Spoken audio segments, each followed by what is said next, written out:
Agora vamos ver. O Brasil te impede de enriquecer a verdadeira história não contada. Vamos ver como que o Brasil tá ferrando com a nossa vida, né?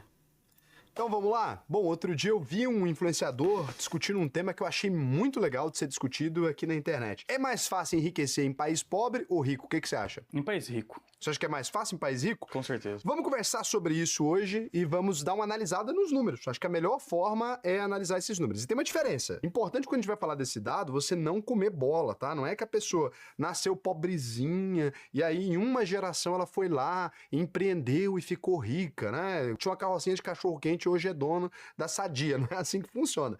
No geral, um brasileiro leva até 9. Eu não acho que aqui no Brasil seja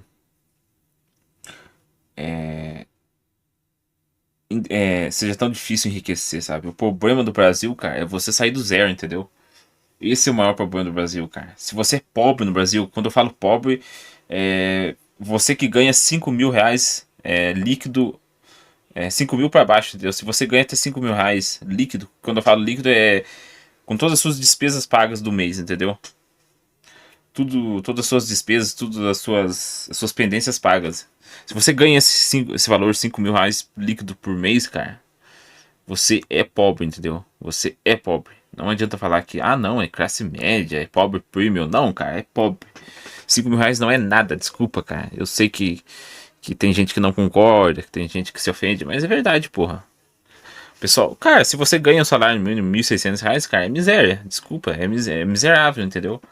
Eu sei que é difícil, eu sei que, ah, não, vamos ser humildes aí, abaixa a bola. Não, cara, que humildade o cacete, meu. A gente não tem que se acostumar à pobreza, não.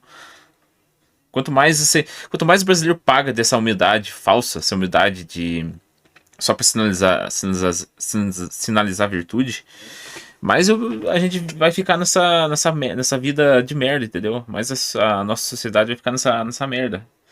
Porque não adianta você caramelizar a pobreza, entendeu? Você tem que falar, não, porra, eu sou pobre, eu quero melhorar de vida, eu quero progredir na minha carreira, eu quero ganhar dinheiro, porra. Por que a gente não pode falar que eu quero ganhar dinheiro, entendeu? Temos que ganhar dinheiro, temos que prosperar, temos que subir de vida. Então, não seja idiota, entendeu? Não fique caramelizando pobreza. Então, o problema do Brasil é sair do zero, né, cara? Se você tá nesse zero que eu falei aí, esse é o problema. Se você, para quebrar essa barreira do zero é muito difícil. Só que a partir do momento que você quebra essa barreira aí, você consegue ter uma renda maior, consegue fazer a máquina funcionar, né? Botar a máquina para rodar, começa a investir, criar patrimônio. Aí sim, cara, e acho que as coisas ficam mais fáceis. É uma coisa que eu observo, sabe? Eu, eu vejo muito que o pessoal, para chegar num certo patamar é muito difícil, cara. É muito difícil, porque o Brasil ele te coloca muitos obstáculos, né? O governo, nem se fale, burocracia até o talo. Então, o Brasil ele coloca muitos obstáculos, né? Pra pessoa. O Brasil, na verdade, ele escraviza o pobre e ele deixa o rico. O rico que eu falo é o cara que é rico mesmo, né? O rico ele vive uma vida mansa, uma vida legal, entendeu? E o pobre ele fica nessa tortura diária e o classe média ali ele tem que ficar na corda bamba, né? Porque se ele se desleixar, ele volta a ser pobre e só que para ele ascender a riqueza também é complicado, né? Porque o classe média também tem que pagar muita coisa, muito imposto. Tem muita burocracia também, né? E coisa que afeta a vida dele. Então é isso, cara. O problema do Brasil é sair do zero absoluto. A partir do momento que você sai do zero absoluto e começa a ter patrimônio, começa que tem um dinheiro para você investir, cara, aí as coisas acho que fica mais fácil. Fica mais fácil. 9 gerações para conseguir chegar numa renda mediana. Olha que doideira, né? Então a primeira coisa que a gente precisa olhar aqui é o seguinte: olha esse dado. 80% de todos os bilionários de países emergentes, eles são self-made men ou girls, né? Self-made women, né? Então o que a gente tem aqui? Significa que eles próprios construíram a fortuna deles nessa geração específica. E quando a gente fala isso, muita gente vai entender isso muito errado. Eu já vi muita gente analisando esse dado, jogando pra plateia, né? Você fala assim, olha, tantos homens aqui ficaram bilionários, então é fácil, é possível, basta querer. Não é isso. Essas pessoas, muitas vezes, elas já vinham de uma certa elite, mas não eram bilionários, ou muitas vezes não tinham atingido. Exato, cara. Se você vem já de uma família que você tem herança, né? Que já é próspera, que já é bem de vida, no caso, é muito mais fácil você multiplicar essa riqueza, né, cara? Se você for uma pessoa com discernimento, né? Com amplitude, é muito mais fácil.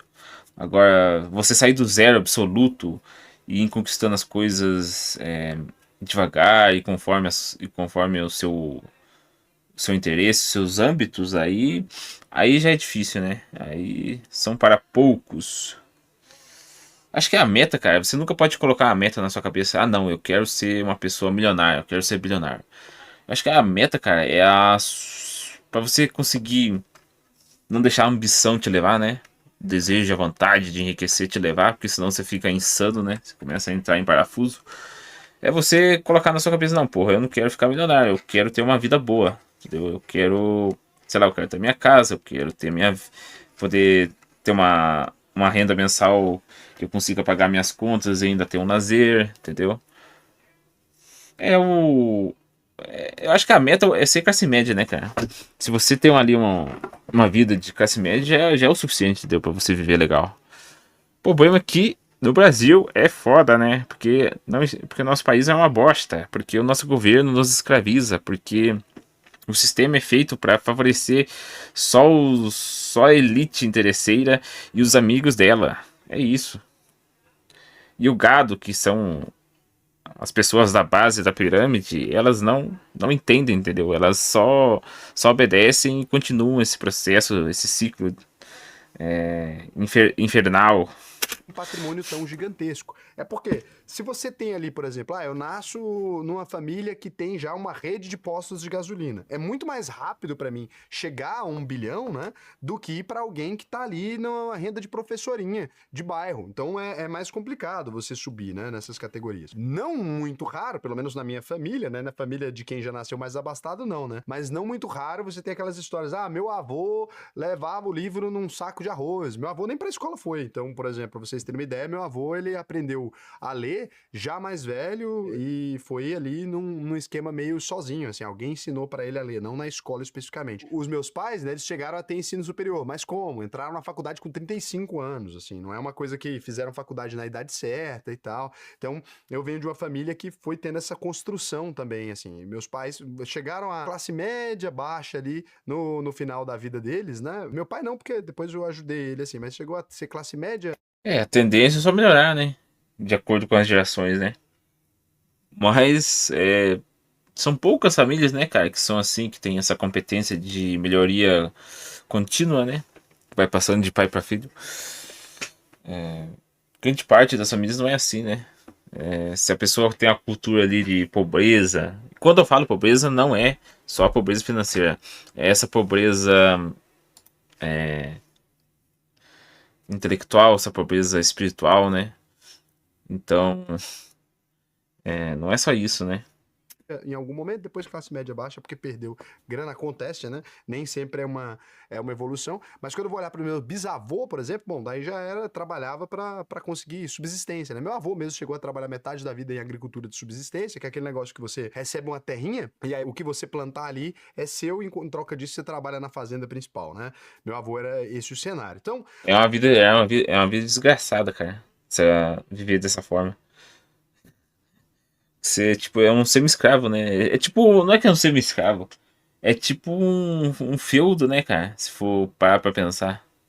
Você recebe uma terra e trabalha ali pro senhor ali, né? Pro fazendeiro ali. É foda, né?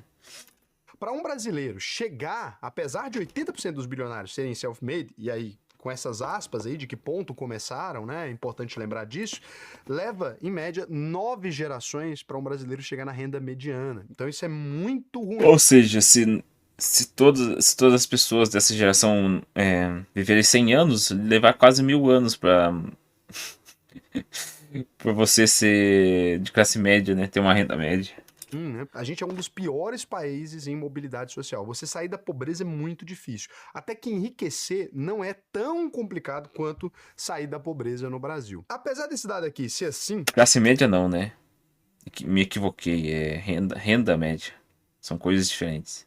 então, que é verdade, e que aí nesses vídeos muitas vezes as pessoas explicam isso, né? 80% construiu patrimônio, então é muito mais fácil enriquecer em países emergentes ali, porque quando a gente vai comparar com países ricos, 65% dos bilionários só, eles são self-made. E aqui por que que isso acontece, né? Porque países muitas vezes que já têm mais dinheiro, eles trabalham com a lógica de tributo diferente, eles já trabalham com imposto sobre herança, e isso impede, né, você conseguir atingir 1 bilhão, por exemplo. Permite com que muito mais gente atinja a camada média, mas deixa muito mais difícil. Exato, países ricos, países desenvolvidos, qual que é o lance dos países que a gente chama de primeiro mundo, né, desenvolvido?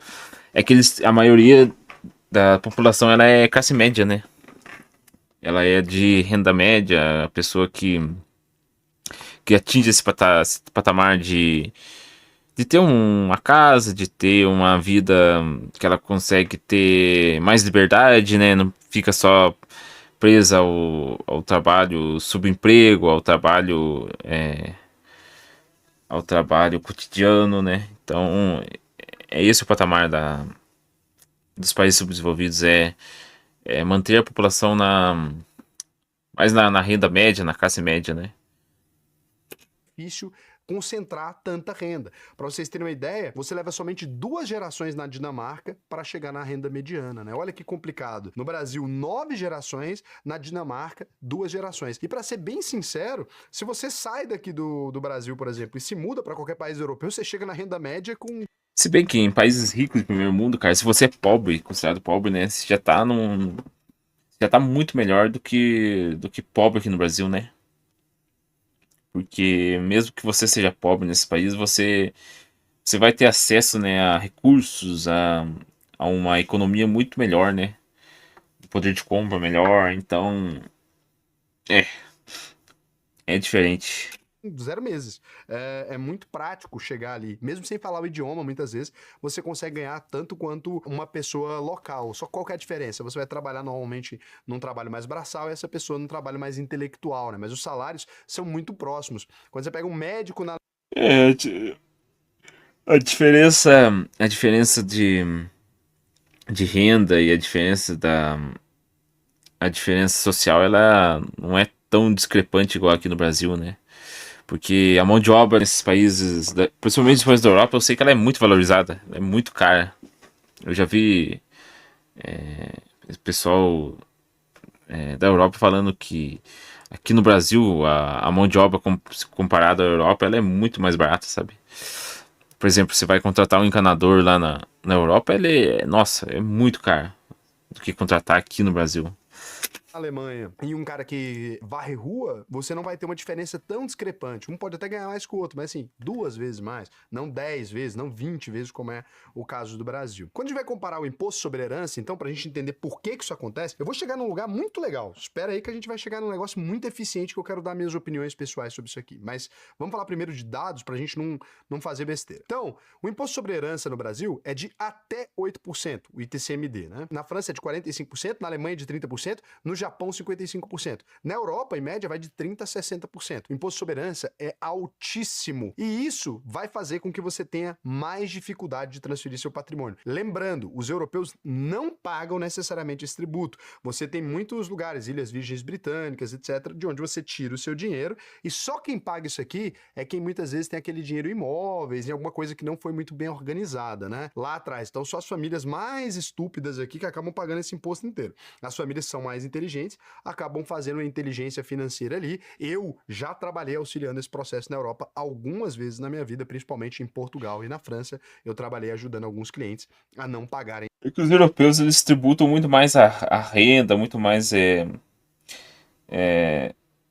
quanto que a pessoa ganha, né? Quanto que a pessoa gera de capital do que aqui no Brasil, né? Aqui no Brasil se taxa mais o consumo, que é uma taxação burra, né? Porque vai afetar muito mais as classes mais baixas, né? Enquanto que se você tributar a renda, você quanto mais imposto for mais alto em renda, em herança, em patrimônio, imposto sobre patrimônio, afeta mais quem tá lá mais acima na pirâmide, né? E, e não quem tá mais abaixo.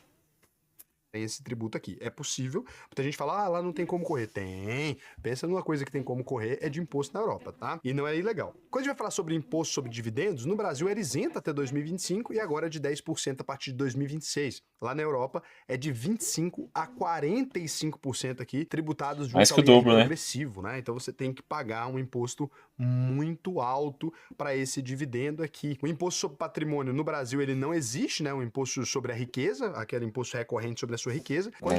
É um imposto meio louco, né, cara? Imagina se. Cara, imagina se existisse imposto sobre patrimônio no Brasil. Puta que pariu, né, cara? Aí acho que metade do país ia embora daqui, porque não tem cabimento, né, cara? Com a quantia de imposto que a gente já tem, imagina se colocasse imposto sobre patrimônio. Meu Deus do céu. A gente vai olhar países como Noruega, Espanha, Suíça, Irlanda, né? A Irlanda pra gente é paraíso fiscal, mas pros irlandeses não, né? Então você tem aqui de 0,7 a 1% ao ano em cima do seu patrimônio. Impede muito que o seu patrimônio cresça. O juro composto ele não funciona muito bem nesses lugares, é péssimo para se investir, tá? E o IR marginal, né, máximo no Brasil você tem 27,5%, a alíquota efetiva do 1% mais rico tá em torno de 2 a 5%. Na Imposto Europa, de renda. 45 a 57%, né? Então você tem contribuições sociais bem mais elevadas ali, e nos países nórdicos mais ainda. E aqui tem um detalhe, tá? Muita gente pensa, então quer dizer que o imposto no Brasil é até barato. Não, porque o imposto no Brasil é mal distribuído. Ele é cobrado muito em cima do consumo. Quando você vai comprar Exatamente. coisas, o imposto tá ali em cima. Aqui a gente tá falando de imposto sobre a renda, e não é muito comum no Brasil o imposto sobre a renda. O O imposto problema do imposto sobre consumo, cara, é que ele freia a economia, né? Ele freia. Ele freia essa, essa troca econômica, né? Ele acaba com o poder de compra das pessoas e só favorece só quem tá mais no topo da pirâmide, né? Porque o cara que ele é rico, ele não vai sentir problema, né? Com as coisas caras. Mas o pessoal que mais consome, que não são os ricos, né? Que são os mais pobres, que é o pessoal que compra mais, né? Que consome mais produtos comuns, né? Produtos básicos. Então, vai ferrar com esse pessoal, entendeu?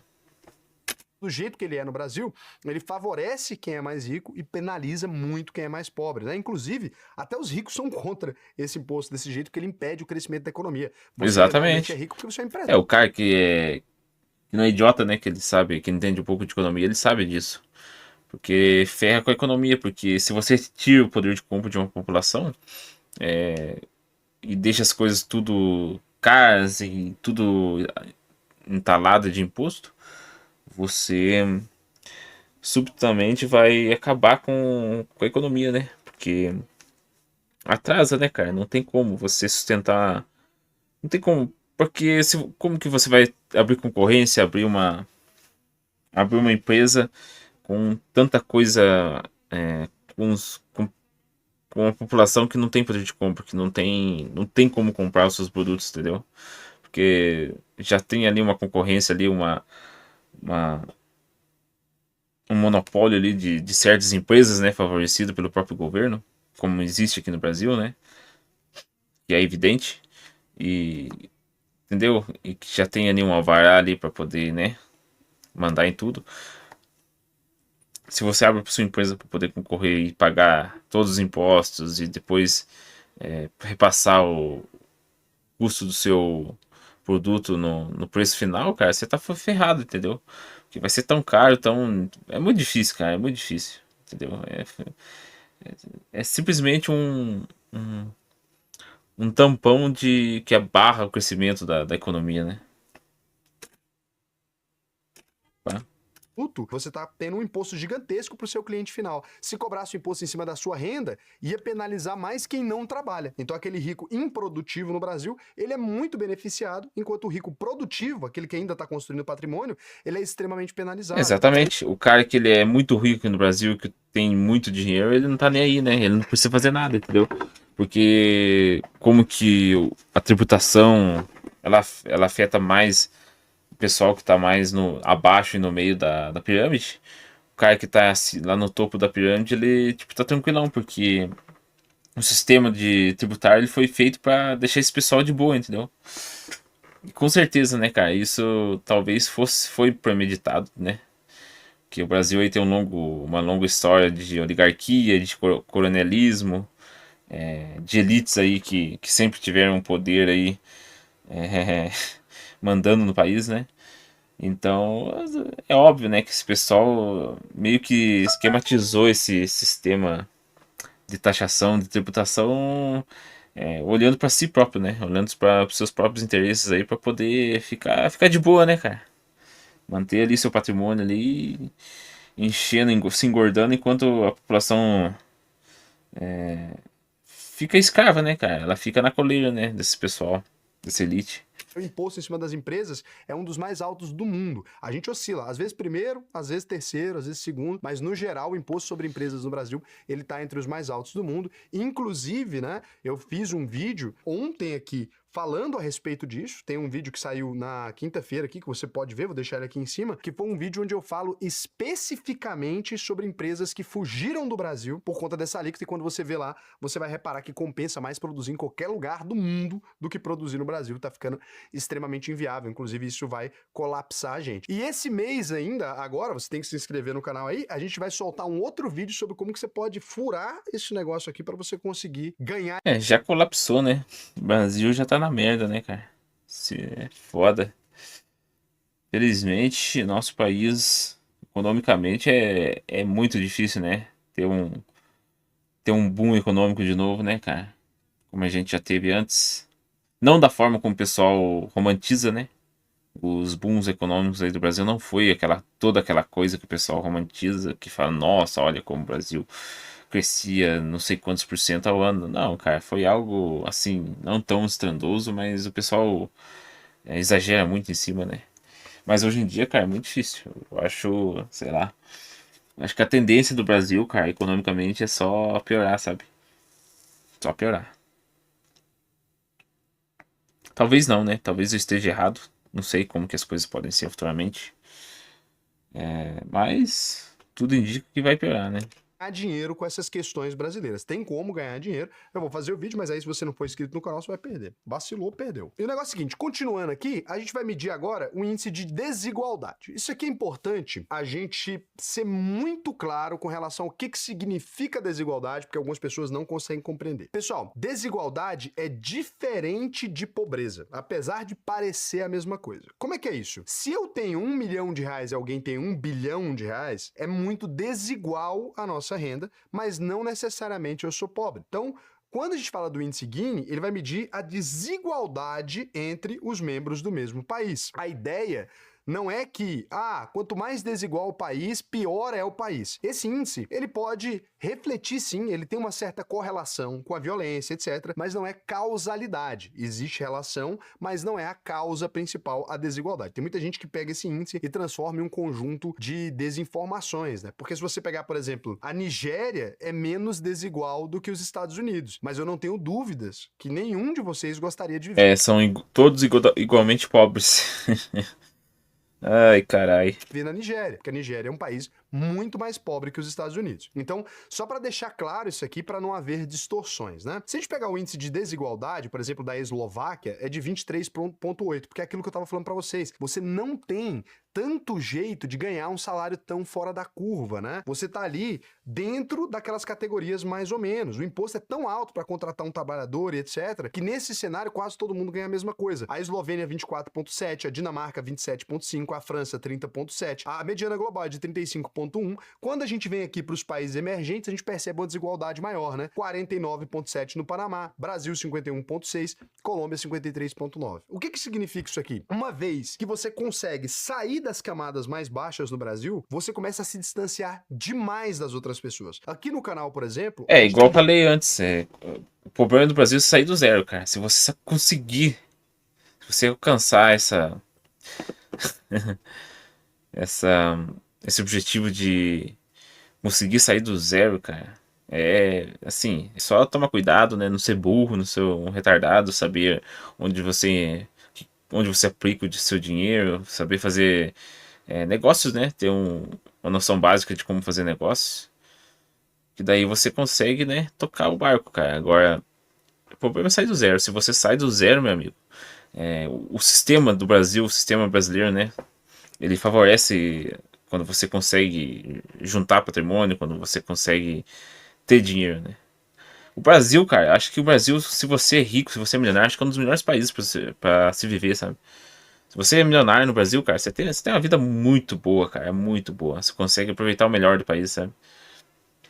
Você consegue viver um lugar que tenha segurança, você consegue viajar no país, entendeu? Conhecer de norte a sul, né? O pessoal que fala mal do Brasil, o problema do Brasil, cara, é a sociedade, é a civilização brasileira, né? Não é o país em si, o país é, nossa, porra, natureza, em, em locais, em pontos turísticos, é fora da curva, né?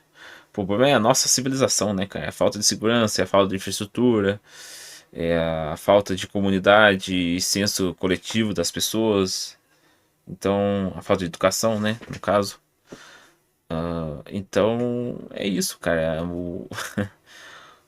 O Brasil, cara, o problema do Brasil, cara, é só, é só essa falta de interesse, né? Essa falta de entendimento, de compromisso com a nação, né? A gente não tem um projeto de nação, né?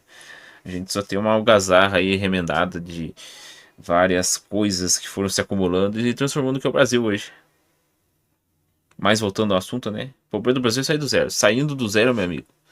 Você começa no um, no 2, no 3, no 4 e vai progredindo, é isso. O problema é sair do zero, sair do ponto morto. Esse é o problema.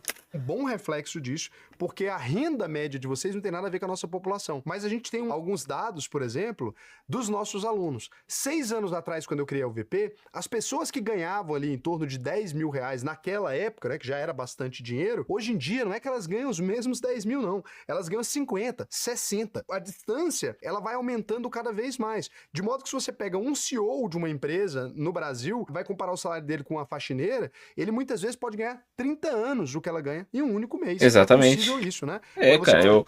eu conheço gente, cara, que tipo, meu, acho que se eu trabalhasse a minha vida toda, velho, eu acho que não, eu nunca teria o dinheiro que essa pessoa tem, sabe? Que essa pessoa tem no, sei lá, que ela ganha no mês, entendeu? É, cara, é foda. Olhar aqui, por exemplo, olha só, o salário mínimo do Brasil é em torno de R$ 1.600, né? Se você pegar quantas vezes, né, um salário de um CEO mensal, tem CEO aí de É que assim, é muito evidente, cara, quando a pessoa é rica no Brasil, né? É muito óbvio, né? Se você é muito visual, né? Só da pessoa passar com um carro, você sabe que é de alto valor, com um carro 0 km que é de alto valor, assim, você sabe que essa pessoa tá numa vida muito diferente do normal, né, cara? Você se bate o olho e se fala. Por isso que o brasileiro é invejoso, né, cara? Por isso que tem essa cultura de inveja no Brasil. É tudo conectado, né, cara? A discrepância da diferença de classe social, a cultura da inveja, a cultura da ostentação, é tudo conectado, né? Tudo faz essa interlinha aí, porque é isso, cara. O pobre, ele é burro e invejoso, né? Ele não tem discernimento para poder progredir na vida e fica invejando quem progride.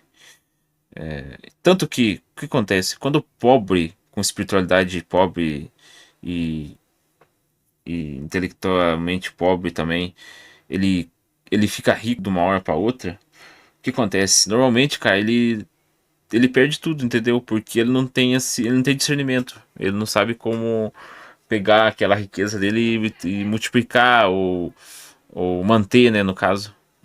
Eu já vi aqueles vídeos do novo rico, que principalmente aqueles cantores de funk, né, que ficam regurgitando merda pela boca, feito retardado, mas dizem as línguas por aí que é música, né? Eu não acho que é música.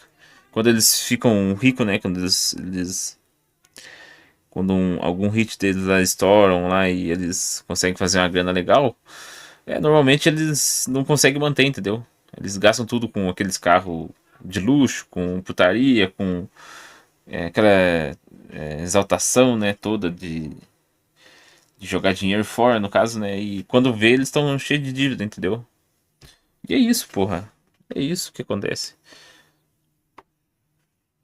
de empresa da bolsa que ganha 1.500.000. Isso não é um salário alto para CEO de bolsa, tá? Se você pegar esses 1.600 aí, considerando já todas as coisas, e dividir por 12, ele pode ganhar o equivalente a 78 anos de salário de uma faxineira em um único mês. 78 anos, é a vida inteira de uma pessoa em um mês, né? Se você considera a renda anual dos dois, você perceberia aí que o abismo é gigantesco. Então, isso é, de certa forma, comum no Brasil, né? Não é que é normal, não vamos normalizar, mas é comum no Brasil que isso aconteça. Nesse cenário, é muito mais fácil no Brasil você atingir esses salários exorbitantes. Aí o que acontece? Graças a essa aquisição muito grande de capital, né?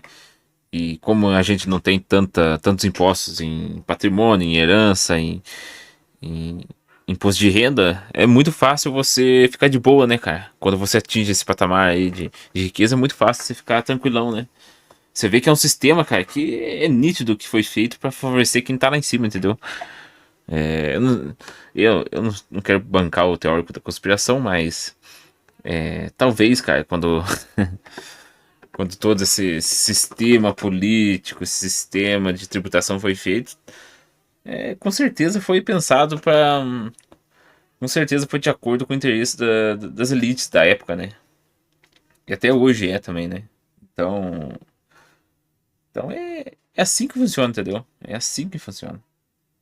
E distantes do que, por exemplo, numa França, numa Alemanha, não vai ter essa distância, né? Quando você pega o salário ali. É claro que dos sócios majoritários da empresa, das famílias antigas, você tem, mas hoje em dia é muito difícil de se conseguir fazer isso. O índice de mobilidade social, né, na maior parte dos países ali, na Dinamarca são 2 gerações, na Finlândia 3 gerações para você atingir a renda média. Na Noruega 3 gerações, na Suécia 3 gerações, na Alemanha 6 gerações, na França 6 gerações, nos Estados Unidos 5 gerações. O Brasil é o pior, né, aqui dessa lista que a gente colocou, sendo 9 gerações para você conseguir atingir essa média. Então, quando você fala da renda mediana do Brasil, lembrando, a gente não tá falando do salário mínimo, a gente tá falando da renda mediana, que é muito diferente, né? Então, pegando ali a renda das pessoas, tirando a mediana e colocando isso. Por quê? Porque o Brasil tem essa disparidade. Muitas vezes uma pessoa só ganha mais dinheiro que toda uma cidade. É fácil, cara, de você saber como que funciona. O brasileiro sempre vive remendando a vida, né? Remendando o cotidiano com. É muito fácil você saber como que a mentalidade brasileira funciona. Você chega na casa de uma pessoa, você sabe que ela. Se ela. Como eu posso explicar? Sabe quando você reutiliza os copos? Sabe aquele copo, aquele copo de massa de tomate de vidro? Acho que a maioria das pessoas de renda baixa no Brasil, cara, eles reutilizam aquele copo para como se fosse copo, né? Entendeu? Você nunca vai ver isso num país de primeiro mundo, entendeu? Simplesmente eles usam lá, né? A embalagem lá e descartam, entendeu? Aqui no Brasil não, que o pessoal reutiliza porque não precisa gastar para comprar outro, entendeu? O brasileiro ele é ultra seguro, né? Ele tem essa mentalidade também de ser acumulador de coisas, né? Porque pode faltar, né? Se você, não, você tem que guardar isso, você tem que reutilizar isso, porque se não falta, senão a gente não precisa comprar outro, no caso, né? Vive nessa gambiarra, né, cara? A gambiarra é reflexo de como que a economia brasileira é uma merda, entendeu? De como que o nosso sistema econômico ele é disfuncional, entendeu? Porque as pessoas vivem remendando, né? Remendando tudo para poder economizar ao máximo, para poder pagar conta, para poder investir em alguma coisa, algum projetinho aí, né? É assim que a gente vai levando a vida, entendeu? Correndo atrás do próprio rabo. Possível isso no Brasil. Acontece, tá? Então, quando a gente pega o perfil do rico brasileiro, aqui é que a coisa começa a ficar meio complicada. O perfil do rico brasileiro, então, é aquele perfil de pessoas que não necessariamente eles são ricos produtivos. Por conta disso, o Brasil, ele tem uma taxa de juros muito alta que te permite não fazer muita coisa. Eu sei que você tá ouvindo isso agora falando, Raul, mas você é rico, por exemplo, aí trabalha todo dia. Eu sou rico aqui na minha empresa e trabalho todos os dias, né? Sim, mas nós não somos a média do perfil das pessoas mais ricas. econômicas, no geral, a gente tem quem acumulou mais dinheiro, um dinheiro meio geracional, né, que concentra um PIB muito grande. No Brasil, a gente tem 300 bilionários, 240 são homens, 60 deles são mulheres, na fortuna total de 2,01 trilhão, né, ou seja, 17,1% do PIB. Cara, é muito dinheiro, né, cara? É muito dinheiro, 2 trilhões de reais. Em dólar não é tanto, né? Mas em reais, como é o nosso dinheirinho, o nosso dinheirinho de bananas aqui, né? É um dinheiro, né? É muito dinheiro. Brasileiro está na mão de 300 pessoas, 31 pessoas que são estreantes. Se não me engano, o PIB do Brasil acho que é 11 ou 12 trilhões, né? Cara, é uma grana. Nessa lista, né, que são mais recentes aqui. O homem mais rico do Brasil é o Eduardo Saverin. A segunda maior fortuna, a gente já teria que dizer que é da família Safra, né, 112 bilhões. Moreira Salles, a terceira, né, é banqueiro também, 98 bilhões. O Jorge Paulo Lemann, 82 bilhões, dono do 3G Capital e da Bembev. E o André Esteves, que é o quinto aqui, com 62 bilhões. Desses Ou seja, um, dois, três. Três são bancos, né? Três são banqueiros. aqui da nossa lista, né? 2 aqui dos 5 primeiros são herdeiros diretos da família Moreira Salles, inclusive o cara que ganhou o Oscar brasileiro, ele é membro dessa família, dona do Itaú, você não sabia disso, né? Raul, mas ele não é de esquerda. Walter Salles, ele tá aí nessa questão, né? Ninguém sabe muito bem. E aqui o Moreira Salles, né? Herança já de dinheiro velho, não são pessoas que fizeram absolutamente nada nessa. Então, o que se envolveu em escândalos, né? Em problemas no Banco Itaú, que é um péssimo banco, cara. Eu já tive conta no Banco Itaú, é uma merda de banco. Nossa. Essa geração, o Walter Salles faz os filmes dele lá e tal. Tô falando assim, não fizeram nada pra ter essa fortuna. O Eduardo Saverin fez o investimento, então ele é um estreante, de certa forma, né? Fez o investimento na empresa do Mark Zuckerberg ali. A família Safra, dinheiro muito velho também, dinheiro mais antigo aqui, de construção, histórico, né? A família Safra são um exemplo clássico, né? De pançudos que, que mantém o dinheiro da herança, né? Pelo avô ali e tal. É uma família também clássica aqui também. Não são pessoas que nessa geração construíram esse patrimônio. Tem pessoas ligadas à gestão ainda da empresa, mas é um dinheiro mais velho. O Jorge Paulo Lemann e o André Esteves ainda são bilionários que trabalham ainda e construíram um patrimônio, a maior parte do patrimônio nessa geração. O Esteves, de fato, veio de uma família mais tranquila. Cara, a verdade é a seguinte, cara. Se você nasce numa família abastada, é muito mais fácil você ascender, né, cara? Você conquistar capital, você se tornar uma pessoa milionária, né? É óbvio, não adianta, cara. Então, do zero absoluto ao primeiro milhão Nossa. É. Cara, tem que ser foda, né? Tem que ser foda. Professora universitária, não é que era pobre, né, mas uma classe média normal, e o Jorge Paulo Lemann não, o pai dele já era mais rico, então ele pegou uma herança e aumentou muito o tamanho dela. Aqui a gente consegue perceber como é que funciona. O único aqui que a gente poderia dizer que veio do zero, né, self-made aqui, seria o André Esteves, do BTG Pactual. Tem um livro sobre a história do Jorge Paulo Lemann, Sonho Grande. Tem também o livro do André Esteves, né, na verdade é do BTG Pactual, conta a história do Luiz César Fernandes, que é outro cara self-made também, então o BTG criou muitas fortunas. Nesse livro de Volta ao Jogo, né, conta a história do André Esteves também, vale a pena você dar uma lida. O Eduardo Saverin tem o filme, né, A Rede Social, que conta a história. A família Safra é mais reservada, inclusive não gostam muito que mencionem eles, né, de modo geral, então perdão aí pra família Safra, com todo o respeito aqui. E a família Moreira Salles é a história do Itaú, né, fácil saber. Não gosto que menciona porque vai afetar, né? Porque são filhinhos de papai, né? Que nunca fez nada na vida, então. Por isso que não gostam, né? Na teoria, né? Aí, dinheiro construído até recente, então a fortuna que veio até dos avós ali, tá na terceira geração, se não me engano, posso estar errado, tá? É isso aqui que a gente tem essas pessoas construindo patrimônio. Quando a gente vai falar que setores essas pessoas se encontram, o setor financeiro, obviamente, né, o oligopólio bancário, 5 bancos detêm 80% do Exatamente, é a porra de oligopólio, entendeu? É uma elite, entendeu? Como sempre, bancos, né? Os bancos, as pessoas agiotas que têm a licença do governo para poder emprestar dinheiro para você e guardar o seu dinheiro.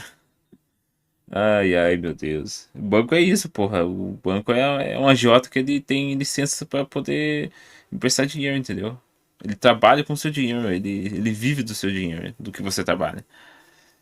Ele não produz nada, ele só vive dessa troca de, de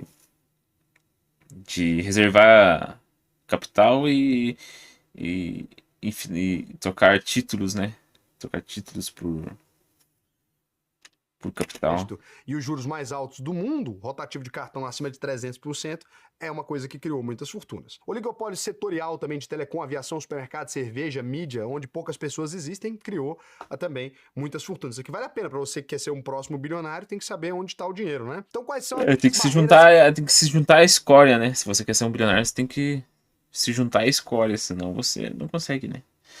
É como eu falei, cara, o objetivo não é essa ambição de querer ser um bilionário, mas sim só prosperar de vida, né? Conseguir fazer seus projetos,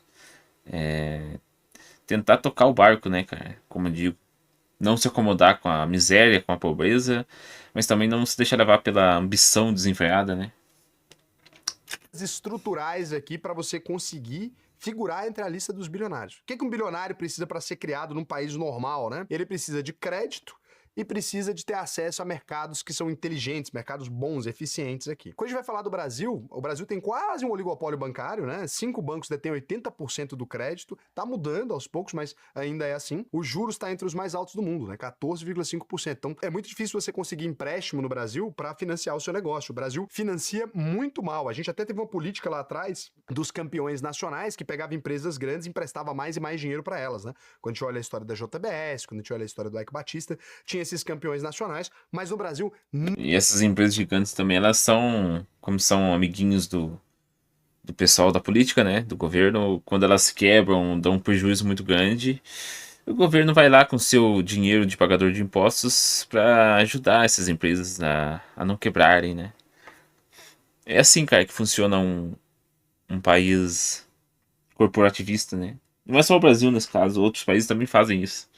Arranca dinheiro público para salvar a empresa X, a empresa Y. não existe. Não existe. Ah, Raul, tem sim. Não existe Venture Capital. Então, você para conseguir um crédito no Brasil, você tem que ter uma empresa já muito redonda, pra você conseguir vender um pedaço da sua empresa também. A Bolsa Brasileira não aceita empresa pequena, é um inferno de Exatamente, cara. O Brasil ele coloca um monte de empecilho, né? O sistema econômico do Brasil, ele coloca um monte de empecilho pro cara que quer empreender, pro cara que quer montar um negócio, entendeu? É por isso que a economia do Brasil não cresce, o pessoal não consegue se ascender, não consegue fazer nada, porque é travado, entendeu? A economia ela roda em torno de um grupinho, entendeu? Um grupinho de uma elite ali que já tá, uma elite, os amiguinhos, a panelinha ali, que tem o controle sobre tudo, ou quase tudo no caso, né?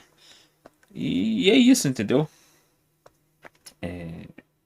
Se você não faz parte do grupinho da panelinha, você não consegue atingir ao patamar conseguir crescer aqui. deles. Uma vez que você passa de certo patamar, a UVP, por exemplo, passou agora, a gente atingiu mais de 100 milhões de faturamento, daí o jogo muda, a brincadeira muda, o jogo fica gostoso. Mas antes desse patamar, era simplesmente detestável a nossa vida, era um terror, né? A gente conseguiu fazer isso em 7 anos. Tenho propriedade para falar sobre isso aqui, porque passei, né, por diversas fases aqui empreendendo, fui executivo e tal, e eu sei como é que funciona o ambiente de negócio. O Brasil também tem oligopólios setoriais, o que é muito difícil para você conseguir quebrar, porque você não pode abrir empresa de telecom, não pode abrir empresa de aviação, supermercado é muito controlado, estrangeiros pagam para você não poder vender, grupo de cerveja também é muito difícil, conglomerado de mídia você não consegue abrir também facilmente, setor altamente regulado, né? Todos os setores bons aqui são altamente regulados. O Brasil tem uma burocracia extrema. Por quê? Pra favorecer o pessoal que já tá ali no esquema, entendeu?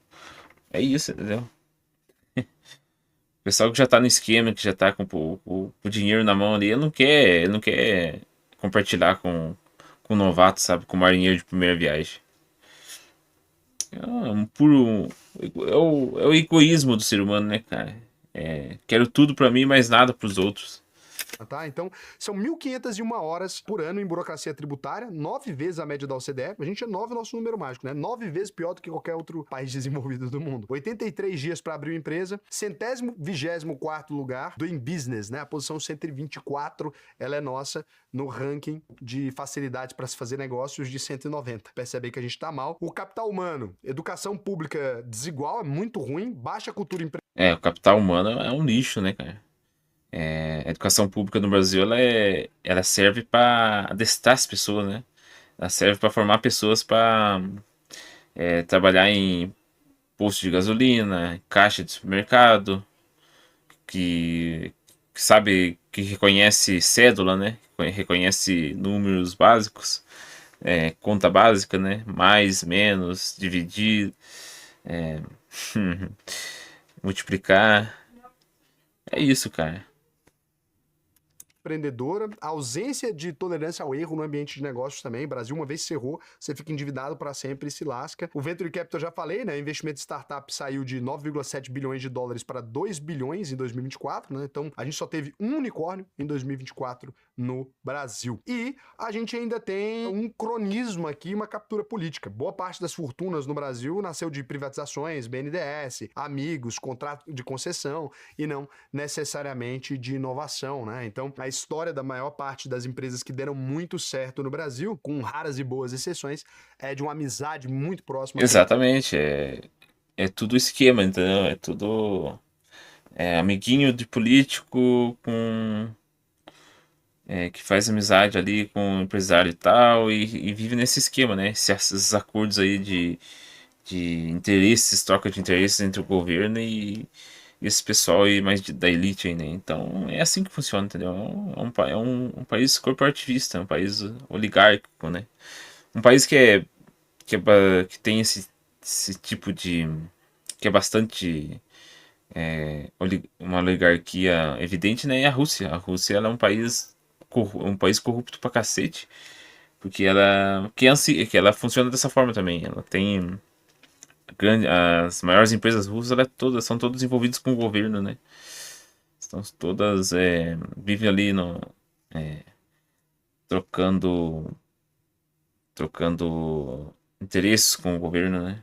o poder público que possibilitou isso. Não são todas, muita gente quer provar que são todas, sei lá o quê, mas na prática a gente não consegue dizer isso, tem que se lembrar disso, né? Ainda existem muitas empresas novas criadas no Brasil e que conseguem vencer tudo isso, mas é extremamente complicado. Quais são os dois acordos sociais aí, a realidade de empreender no Brasil ou na União Europeia, por exemplo, que é onde as pessoas mais comparam, ou com os Estados Unidos muitas vezes? No Brasil, o piso é baixo, né? Renda mediana de 3 mil por mês, obviamente para quem tá pagando, você pode pensar que é bom, mas significa que a população tem pouco dinheiro também para comprar e contratar serviços. Você que está empreendendo, você precisa que a população ganhe mais. O teto é controlado por uma elite financiarizada. É mais fácil enriquecer do que na Europa, né? Em tese, porque uma vez que você ultrapassa determinado patamar, fica fácil. Na prática, a maior O parte problema é ultrapassar o patamar. os incumbentes aí, ou quem tá ligado ao poder, os amigos do rei, capturam todas as oportunidades. Tributação regressiva que protege dinheiro velho. Não protege quem enriqueceu nessa geração. Não protege quem trabalha. Protege quem tem. Ele fode a vida de quem trabalha, né? De quem paga imposto diário e ferra quem já tá com a vida ganha, né? Ferra não, ajuda quem tá com a vida ganha. Então, é feito pra manter quem tá lá em cima e feito pra fuder quem tá embaixo. Se você analisar, cara, é tipo um sistema escravizatório mesmo, entendeu? O pessoal que tá embaixo, na base da pirâmide, é simplesmente escravo, entendeu? É escravo de quem tá em cima. Dinheiro velho. Na Europa, piso alto, né? Saúde, educação e segurança garantidos, teto comprimido por tributação progressiva pesada. Quanto maior você fica, mais difícil fica subir, mais difícil ficar bilionário partindo do zero. Eu diria que é impossível na Europa hoje. No Brasil ainda é possível. É que a Europa, cara, ela conseguiu fazer o capitalismo de bem-estar social muito efetivamente, né? Você pode ver, cara, tem um pessoal que fala, não, mas esses países lá, alguns países da Europa, eles são socialistas, né? O pessoal gosta de falar que a Noruega, lá os países da Escandinávia, lá são socialistas, né? Não, não, cara, não é que eles são socialistas, é que eles conseguiram fundir, cara, elementos sociais dentro do sistema capitalismo, do sistema econômico de capital, de mercado econômico, de mercado aberto, de forma que deu certo, né? Eles conseguiram equilibrar o mercado econômico com programas sociais, né? Com esse, esse intuito social, né? Então, só que para isso, cara, você tem que ter tem que ter uma estrutura civilizacional que já funciona, né? Uma economia que funciona, uma economia que ela tem a base para isso, né? E mesmo assim, cara, os europeus já não, eles não são muito agradáveis com isso, né? Eles não são muito compactuantes com isso, né? Eles criticam muito os próprios países deles. Então pra eles funciona, mas pra gente aqui não dá certo. Ficar bilionário na Europa, eu diria que é impossível. Você não tem grandes pessoas que conseguiram ficar bilionários na Europa. Você vai ouvir muita história de bilionário chinês, bilionário americano, pouquíssima história de bilionário que ficou bilionário nessa geração na Europa, né? Jovens, etc. É quase impossível. Tem uma menor desigualdade, mais estabilidade, mas é mais E provavelmente quando eles ficam ricos, eles vão embora ou pros Estados Unidos ou para algum país da Ásia, sei lá, do Sudeste Asiático, de Hong Kong, algum tigre asiático no caso, né? Vão embora pra Indonésia, vão embora pra Tailândia, pro Japão, tem algum outro país, né? Ou um paraíso fiscal. difícil ficar rico. O caminho mais comum para riqueza na Europa é herança. Se você não tem pai rico, não tem chateau, dificilmente você vai conseguir. Qual que é a minha opinião sobre isso aqui, né? Eu acho que tá certo boa parte de quem diz que uma vez que você comece a empreender no Brasil, você passa de determinado patamar, é muito fácil acumular muito dinheiro. Eu diria que é quase impossível não acumular. E eu queria mostrar para vocês esse ponto aqui, né, que é um ponto muito verdadeiro para vocês verem aqui. Uma vez que você atinja 1 milhão de euros na Europa, aqui tá escrito reais, mas eu quero que você use sua imaginação, imagine um Ezinho aqui, você vai começar a ter sua fortuna crescendo a 2,15% se você deixar ela parada. Ou seja, se você tentar usar capital improdutivo, deixar o seu dinheiro quieto, você demoraria, sei lá, 30 anos ou 35 anos para dobrar o seu dinheiro. Ok, o poder de compra é maior e etc. No Brasil, uma vez que você atinge 1 milhão de reais, seu dinheiro está crescendo no mínimo a 14,50% ao ano, sem risco. Livre de risco, né? Esse aqui na Europa e no Brasil, livre de risco. Tô falando de dinheiro que tá colocado no tesouro, emprestado pro governo. No Brasil, uma vez que você atinge 1 milhão em 35 anos, se a taxa de juros permanecesse essa, óbvio que não vai permanecer, você inevitavelmente chegaria a 114 milhões de reais. Essa é a diferença. Então, chegar na. Então, a gente percebe que existe e é evidente um sistema, cara, que favorece quem tem muito dinheiro, né? Um sistema que favorece esse pequeno grupo de pessoas, né? Essa pequena quantidade de pessoas que tem muito dinheiro. Que meio que brinda esse pessoal de não compartilhar, não fazer, não deixar toda essa riqueza distribuída pela população, né? Diferente dos países da Europa, que a riqueza é melhor distribuída, no caso, né?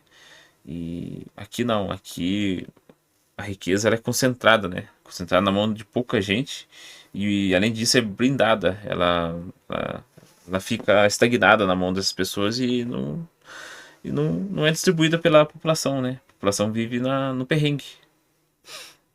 Então você vê que é um sistema que foi feito para deixar as pessoas abastadas, enquanto que a maioria vive estrangulada diariamente, né? É por isso, cara, que o pobre brasileiro ele tem que comer o pão que o diabo amassou, entendeu? Porque ele não enxerga isso. Ele não enxerga que ele tá dentro de um sistema feito pra fuder com ele, entendeu? Pra ferrar com a vida dele. Ele só quer escutar o que agrada os ouvidos dele, entendeu? Só quer escutar o político de estimação dele prometendo que vai dar auxílio gás, auxílio moradia, Bolsa Família, programa social, no caso, né?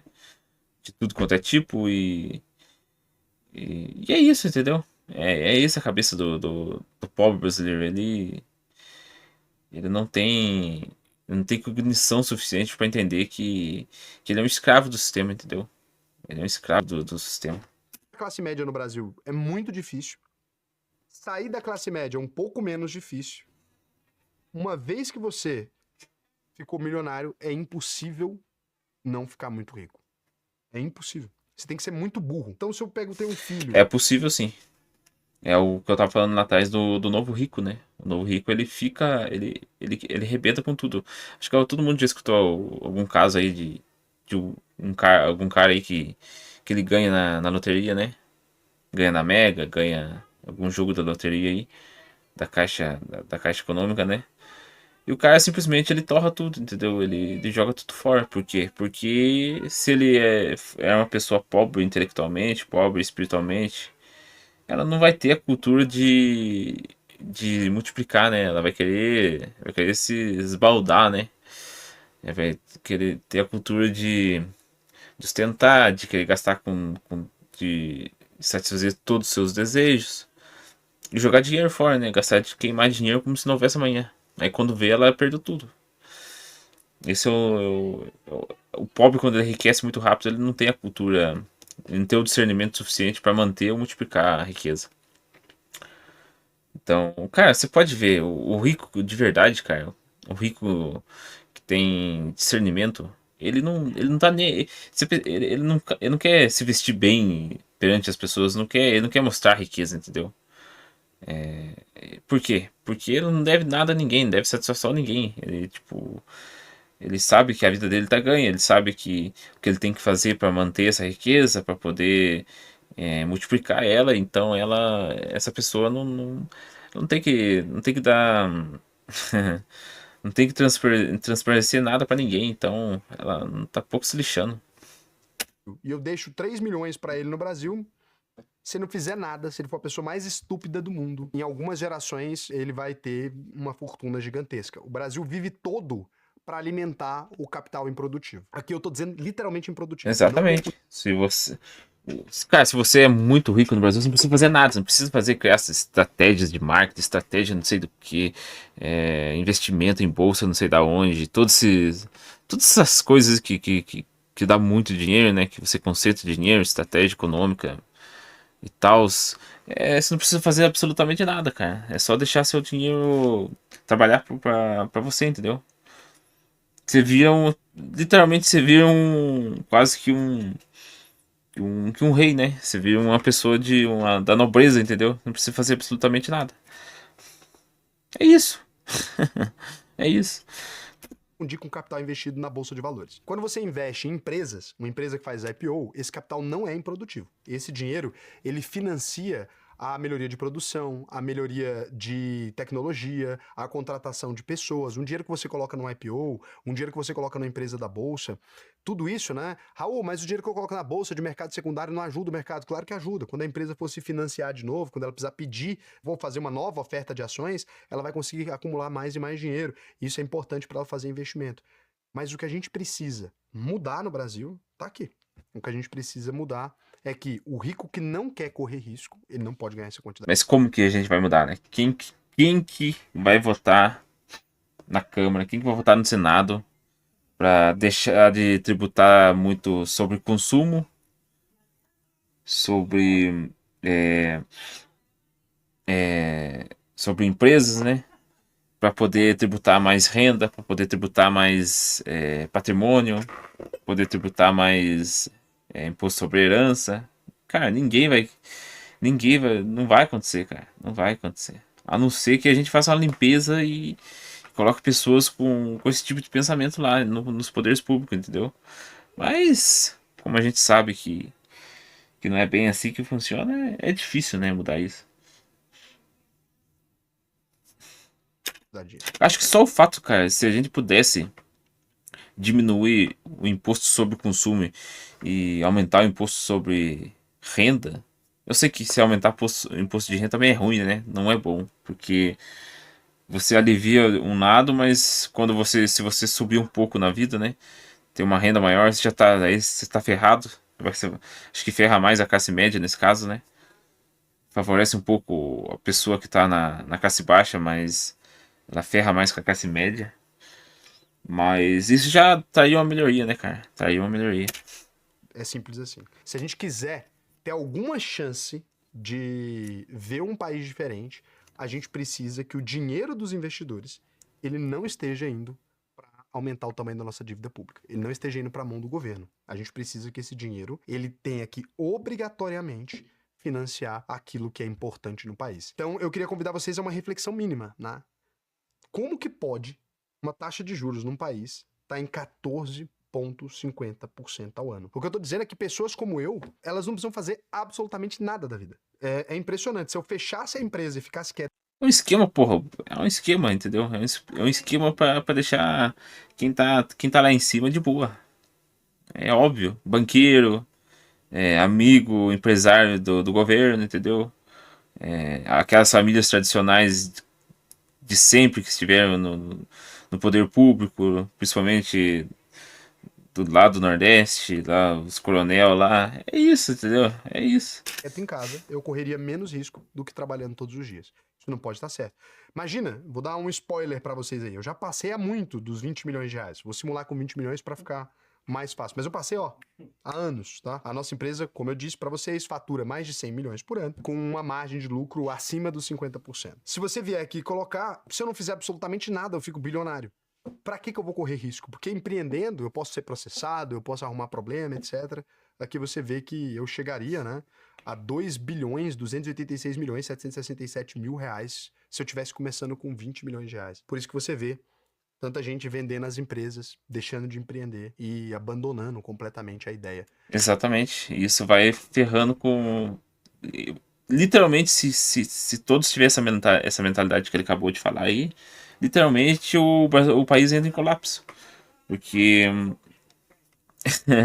Pra que eu vou esquentar minha cabeça? Por que eu vou montar uma empresa num sistema que ferra, que é extremamente burocrático, que ferra com a minha vida de empreendedor, se eu posso literalmente deixar meu dinheiro estagnado e, e, e multiplicando somente com a taxa de juros, entendeu? É isso, cara. É absurdo, né, cara? Nossa, o Brasil, cara, é um país tão estranho, né? Que é tão fora da realidade, cara. É inacreditável, cara, como que esse país continua funcionando, né, cara? Ainda não. Como que a nossa economia não explodiu, né? Como que ainda a gente não tá. É estranho, né, cara? É estranho. De chegar em outro lugar. Então é verdade que no Brasil o capital improdutivo ele tem ganhado cada vez mais espaço. Isso não é bom para o país. A gente precisa de um programa de industrialização que gere bons empregos, etc. Isso só vai acontecer se essa taxa de juros cair. Industrialização, cara, o Brasil, a indústria brasileira é praticamente inexistente. O Brasil não fabrica quase nada, cara. Não fabrica quase nada. E quando tem, né? O pessoal fala, ah, não, tem sim, tem muitas fábricas no Brasil. Normalmente, cara, são fábricas assim, que eles são montadores, no caso, né? Você tem uma marca de, sei lá, de um ventilador, marca brasileira, mas assim, são peças todas importadas de outros países, da China, no caso, né? Mais especificamente. E é montado aqui no Brasil. Isso não é fábrica, entendeu? A gente não tem indústria de peças, né? A gente não tem indústria de uma indústria ampla, né? A gente não tem uma indústria diversificada, né? A gente tem uma indústria de, sei lá, montadora, de, de terceirização, essas coisas, só isso. Mas uma indústria bem diversificada, bem ampla, que tenha toda uma base infraestrutural, não tem, é inexistente, cara, é inexistente. Tanto que eu tava vendo, a gente não tem uma indústria sobre a área da construção civil, né, cara? Se a gente analisar a forma que a construção civil gira aqui no Brasil, ela é estranha, né? Que a gente usa. Você vê em países ricos de primeiro mundo, cara, as casas elas são pré-moldadas, né? Ela tem todo um aparato. Por exemplo, nos Estados Unidos, tem todo um aparato que a maioria das casas são feitas de madeira, no caso, né? Madeira de pino. Tem todo. A madeira toda ela já vem toda pré-moldada, toda feita especificamente para construção de casa, sabe? Todo. A casa ela é feita em semanas, né, cara? Uma casa lá nos Estados Unidos é feita em semanas, enquanto aqui no Brasil, cara, uma casa pra você construir leva meses, né? Se meses ou para quem consegue contratar mais pessoas para trabalhar em menor tempo, só que eu não tô falando de empreiteiro, não tô falando de empresas que constroem projetos grandes, em prédios ou sei lá, grandes empreendimentos. Tô falando de construção civil normal, sabe? E para você construir uma casa no Brasil, ainda a gente usa alvenaria básica, né, cara? A gente usa bloco, tijolo, cimento batido, concreto. Já em países desenvolvidos, não, cara. Existe toda uma indústria por trás para poder construir casas e da melhor forma e da maneira mais prática possível, né? Que exija menos tempo, não precisa de tanta mão de obra, né? Porque já vem todo, tem toda uma medida para poder ser construído da forma mais rápida possível, né? E para isso a gente precisa de responsabilidade fiscal, a gente precisa de uma boa administração e a gente precisa principalmente de uma nova consciência. A gente precisa se lembrar que não dá para um monte de gente ficar descansando para sempre enquanto outras trabalham. A gente precisa que os ricos brasileiros eles estejam no jogo, né? Tem que vir para o mercado, tem que estar trabalhando. Herdeiro pode ganhar muito dinheiro? Pode, beleza. Uma taxa de juros de 5% já seria muito bem paga para um herdeiro, não é isso? Ele já consegue viver muito bem aqui, ó. Dá 81 mil reais por mês, uma taxa de 7% também. Mas não tem resposta fácil para isso. Não é simplesmente ir lá e abaixar os juros na canetada. Não é isso que eu estou convidando. Estou convidando uma reflexão. Eu acho que esse é o problema. Sim, no Brasil é muito fácil ficar rico, né? Só basta sair desse caminho dos ratos. É óbvio que isso é muito difícil de chegar, mas uma vez que você chega, é praticamente impossível não continuar gerando dinheiro, né? É o que tá errado. Ficar rico tem que ser difícil. Permanecer rico tem que ser quase impossível. É esse o ponto. A gente tem que estar empreendendo, tem que estar no mercado produtivo, tem que estar tomando risco, tem que estar saindo de casa todo dia para botar o dinheiro para trabalhar, tem que investir em venture capital. Exatamente, cara. Uma sociedade funcional economicamente é isso. Não é só ficar enriquecendo quem tá no topo da pirâmide. É esse pessoal do topo da pirâmide, cara, fazer o mercado funcionar, entendeu? Fazer o sistema econômico rodar. Isso distribuiu o dinheiro, né, cara? Porque quando uma pessoa empreende, diferente do pensamento popular aqui dos bostileiros, né? Que ele vê o empreendedor como vilão, como o cara que só quer sugar a vida dele. Ele acha que o grande vilão é o empreendedor. Não, cara. Quanto mais uma pessoa empreende, mais ela investe em negócios, mais ela abre empresas, mais gera emprego, mais gera especialização de mão de obra. É, a concorrência faz os salários aumentar, entendeu? Então é isso, cara. Então, quanto mais tem aplicação de empreendedorismo no país, mais ele se diversifica, mais o capital ele é distribuído entre as pessoas, entre a população, e mais o país enriquece. Mas temos que mudar a mentalidade, né? Não só tem quem tá no topo, mas quem também tá embaixo. Que errar. É isso que faz sentido para um país que é do tamanho do Brasil, um país de proporções continentais. Beleza? E agora, se você quiser aprender a ganhar dinheiro sem fazer nada, você tem algum dinheiro, eu posso te ajudar, enquanto não muda nada, aprende, né? Se você quiser também investir no futuro do nosso país, posso te ajudar também, naquilo que faz É isso sentido, aí. naquilo que Fim do constrói o país. vídeo.